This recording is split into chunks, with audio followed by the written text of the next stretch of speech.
सैयद वंश बहुत कमजोर हो गया था, लेकिन सैयद वंश का अंत किसी युद्ध में नहीं हुआ। इस वंश के आखिरी सुल्तान आलम शाह ने 1451 में खुद ही सत्ता छोड़ दी थी, क्योंकि दिल्ली सल्तनत कमजोर हो गई थी। देश के अलग अलग हिस्सों में स्वतंत्रता की भावना बढ़ रही थी और कई सूबेदार बगावत कर रहे थे। इसलिए आलम शाह ने सल्तनत में कोई रुचि नहीं दिखाई और 1451 में दिल्ली से चले जाने का फैसला किया और खुद ही सत्ता छोड़ दी।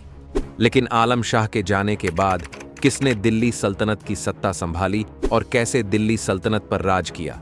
आलम शाह के सत्ता छोड़ने के बाद बहलौल लोदी ने दिल्ली सल्तनत पर कब्जा कर लिया।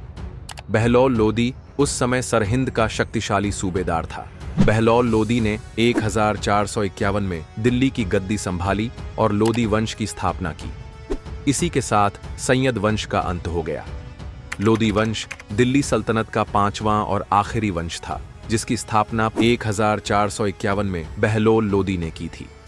यह वंश अफगानिस्तान के पख्तून इलाके से आया था और पठान जनजाति में से एक था। इसी वंश के साथ भारत में पठानों का आगमन हुआ, जिन्हें आज खान के नाम से जाना जाता है। लोदी वंश ने भारत में लगभग 1451 से 1526 मतलब 75 सालों तक राज किया।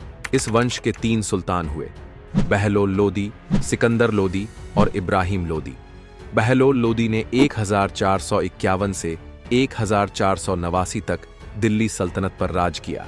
1489 में उसकी मौत के बाद उसका बेटा सिकंदर लोदी दिल्ली सल्तनत की गद्दी पर बैठा। सिकंदर लोदी लोदी वंश का सबसे महान शासक माना जाता है। उसने आगरा शहर की स्थापना की और इसे अपनी राजधानी बनाया। वह बहुत चालाक और क्रूर सुल्तान था। उसने भारत में कई हिंदू मंदिरों को तोड़ा और हिंदुओं को मौत के घाट उतारा था। सिकंदर लोदी ने 1489 से 1517 तक दिल्ली सल्तनत पर राज किया। इस दौरान उसने कई इमारतें बनाई, जैसे लोदी गार्डन और सिकंदर लोदी का मकबरा, जो आज पूरे भारत में प्रसिद्ध है।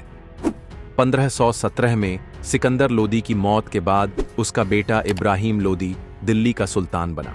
इब्राहिम लोदी लोदी वंश का तीसरा और पूरी दिल्ली सल्तनत का आखिरी सुल्तान था, क्योंकि इसके बाद दिल्ली सल्तनत खत्म हो गई और मुगल साम्राज्य आया।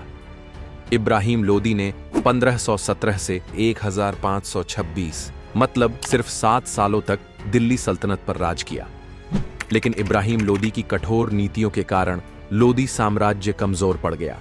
इब्राहिम लोदी की मौत पानीपत की लड़ाई में हुई थी, जो बाबर और इब्राहिम लोदी के बीच हुई थी, जिसमें बाबर ने इब्राहिम लोदी को हराकर लोदी साम्राज्य को खत्म कर दिया।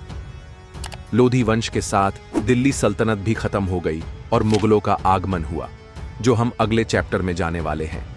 दिल्ली सल्तनत ने 1206 से 1526 तक राज किया, जो लगभग 320 साल का समय था, जिसने पूरे भारत में मुसलमानों का आगमन करवाया। लेकिन इसके बाद आता है वो साम्राज्य जिसने पूरे हिंदुस्तान पर लगभग 300 सालों तक राज किया और पूरे भारत के इतिहास का सबसे बड़ा साम्राज्य खड़ा किया।